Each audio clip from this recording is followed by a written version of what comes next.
Bonjour à tous. Je reprends contact avec vous, donc sur le thème de l'espoir. Et puis je vais le mettre en lien, vous allez voir aussi, avec toutes les zones de renonciation qu'on a eues dans nos vies. Avant de démarrer sur ce thème-là, je précise, je vais vous lire un extrait du livre que j'ai écrit, justement. Et puis je vais également faire une rencontre dimanche prochain, donc dimanche 26 novembre, autour de la dépression, du burn-out, mais aussi des manques d'énergie. En fait, il y a plein de niveaux sur ces sujets-là.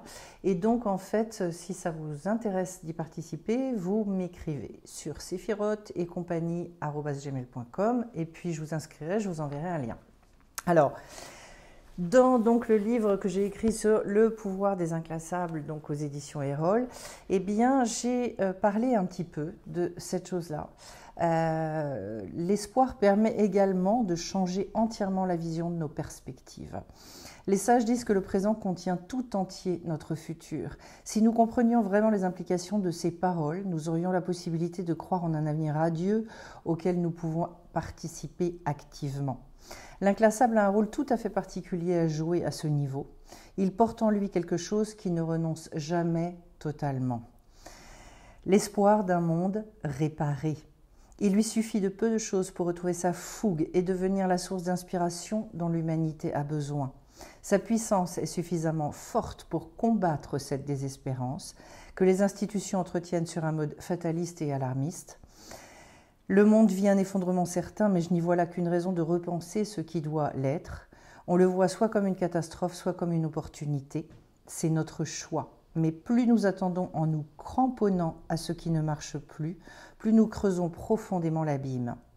L'inclassable est capable d'ouvrir la voie qui se situe entre fatalité et illusion. Voilà. Et donc, en fait, je vous relirai un petit extrait après.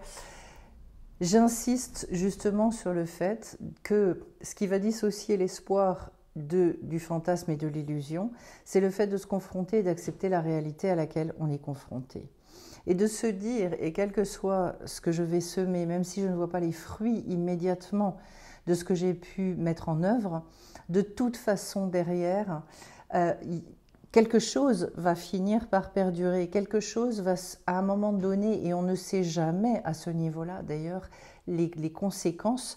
C'est très très rare de voir l'ampleur de ce qu'on a pu mettre en œuvre. Alors de temps en temps, puisque moi j'ai aussi enseigné, etc., et il m'est arrivé de retomber sur certains élèves des années après qui m'ont dit mais vos cours ont été une espèce d'ancrage et en fait vous n'avez jamais véritablement disparu de ma vie parce qu'en fait j'ai continué à penser à vous et ce que vous nous avez transmis en fait pour moi et dans ma vie ça a été un pilier extraordinaire en termes de confiance en moi, etc. Voilà, par exemple. Et donc, oui, on n'a pas toujours conscience, on ne sait pas toujours, mais cet espoir-là, il va nécessiter finalement une générosité, un espèce de don de soi extraordinaire. C'est pour ça que c'est très en lien aussi avec, pourquoi je le relie avec l'inclassable, parce que l'inclassable ne va pas rechercher forcément son propre intérêt dans ce qu'il va faire. Il va avoir une vision, je dirais, et il peut avoir des moments de générosité assez désintéressés. Donc, pourquoi est-ce qu'à un moment donné, en revanche, il y a des cassures comme ça qui peuvent s'opérer?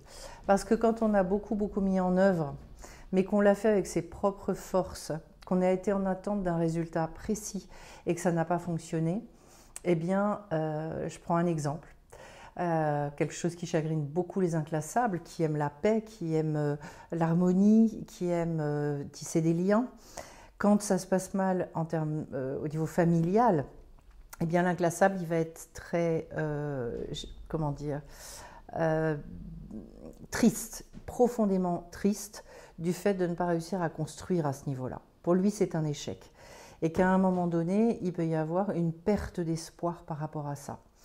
Donc, et c'est tout l'objet de ce que je veux vous transmettre. Et dans ce que je vais transmettre aussi dimanche via Zoom, on va beaucoup parler de ces états dépressifs et du burn-out. Mais il y a des fois, en fait, et sans en arriver jusque-là, même si on continue à fonctionner avec une espèce d'énergie intérieure qui est poussive, où c'est lourd, où finalement, au fond de nous, on se dit à quoi bon, on n'y croit plus forcément. Et donc, en fait, c'est de régénérer cet espoir-là, de se dire à nouveau que tout est possible. La seule chose, c'est dans un cadre qui est, je dirais, juste et à la mesure des forces intérieures que l'on a. Parce que très souvent, justement, des personnes qui sont dans cette espèce de générosité-là, elles veulent trop seules souvent aussi, c'est-à-dire que pour mener à bien, plus la mission est grande et plus il va falloir aussi savoir être entouré. Et puis travailler en partenariat avec la vie, mais ça c'est un autre sujet.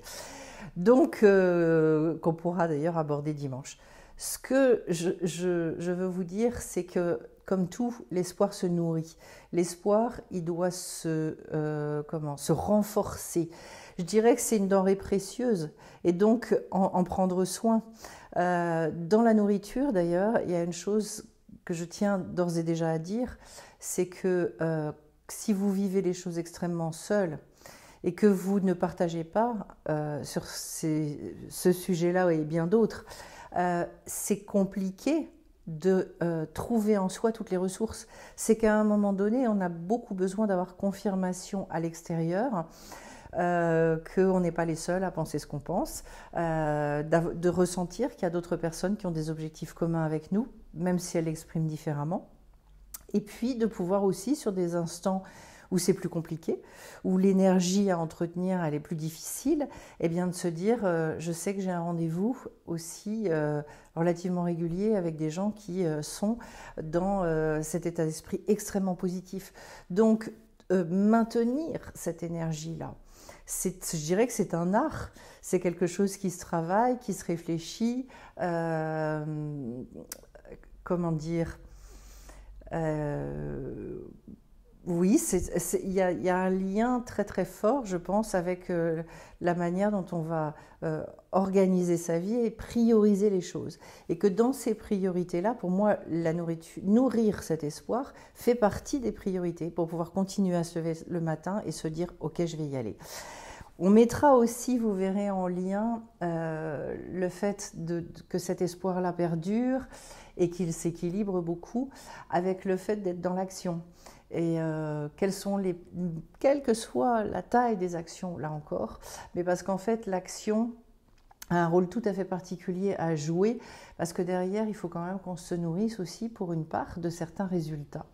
Donc comment lire ça, comment décrypter tout ce que je peux mettre finalement en place et qui va justement alimenter en fait en énergie en permanence et entretenir ce que j'appelle le cycle de la joie. C'est pour ça que voilà, tout ça est relié, j'en parle aussi dans le livre. Alors je vais vous relire un petit extrait. Et je note, il est intéressant de constater le nombre de personnes qui fuient aujourd'hui un travail dans lequel elles ont passé des années. Les étudiants, qui sortent jeunes diplômés et ne veulent pas des carrières qui s'offrent à eux, malgré des salaires attrayants, expriment quelque chose qui mérite d'être pris en considération. Le discours ambiant a besoin d'être renouvelé. Ça, j'y tiens beaucoup. Je pense que dans les paroles qu'on prononce, dans les croyances que l'on a, il y a une vraie problématique. Les objectifs redéfinis, afin de proposer de nouvelles perspectives autour desquelles les nombreuses bonnes volontés peuvent se rassembler. Et si le monde avait des êtres capables de redonner un sens nouveau, de répondre aux défis humains, technologiques, financiers, etc. Ce n'est pas parce que cela ne s'est jamais fait qu'on ne peut y croire. Le rôle de l'inclassable est d'amener les autres dans leur réussite en les entraînant dans un ailleurs possible. Notre époque a besoin que se dévoilent de nouvelles idées, des inventions permettant de vivre autrement, d'où la nécessité que les inclassables occupent maintenant des places dans lesquelles on accueille leurs projets. Voilà. Et après, je parle justement de l'entretien de la joie par l'action, les résultats, etc. Je crois que très souvent d'ailleurs, pour avoir cette espèce de conscience à quel point notre mission, notre présence finalement dans ce monde est importante pour le monde, on a besoin d'un regard extérieur qui vient nous le dire. et qui vient, je dirais, valider des choses que parfois on peut savoir intérieurement, mais je dirais, même si on le sait intellectuellement, même si on en est conscient, on a besoin de voir qu'il y a des accroches à l'extérieur. Et justement, c'est tout ce qui va nous relier à cette sensation d'être très en lien avec le réel, avec la réalité. Donc de tisser ça. Et de tisser autour de, non pas notre propre importance, parce que, et ça l'inclassable le sait très bien, il s'en fiche, mais en revanche, de l'importance de ce qu'on a à transmettre. Et ça nous remet très en lien avec justement le fait de se retrouver à un moment donné profondément dans notre mission de vie. Il y a beaucoup de gens qui disent « mais comment on trouve cette mission de vie ?» Je vais vous dire qu'en fait elle émerge petit à petit par l'action, parce que vous avez des passions, parce que vous entreprenez, parce qu'on peut s'intéresser à beaucoup de choses, mais on ne va pas forcément au bout. Quand on va au bout des choses et quand on commence à mettre en œuvre, se déclenche la vie, elle se révèle et elle vient vous dire « là, il y a quelque chose à faire ». Et là, vous avez les réponses. Donc en fait, je dirais que ce ne sont pas des réponses qu'on obtient intellectuellement. Mais bon, ça, la notion de mission de vie, c'est encore un autre sujet sur lequel je ne vais pas m'étendre. En tout cas, pourquoi est-ce que c'est primordial, à un moment donné, de trouver un lieu où vous allez pouvoir être nourri d'énergie, qui vont vous rebooster, qui vont vous confirmer certaines choses ou qui vont vous permettre de vous remettre en cause sur certaines de vos croyances. Et un lieu aussi où vous allez pouvoir exprimer certaines choses, que ce soit justement dans vos désirs, mais aussi dans vos difficultés. Je dirais un lieu de vérité, tout simplement.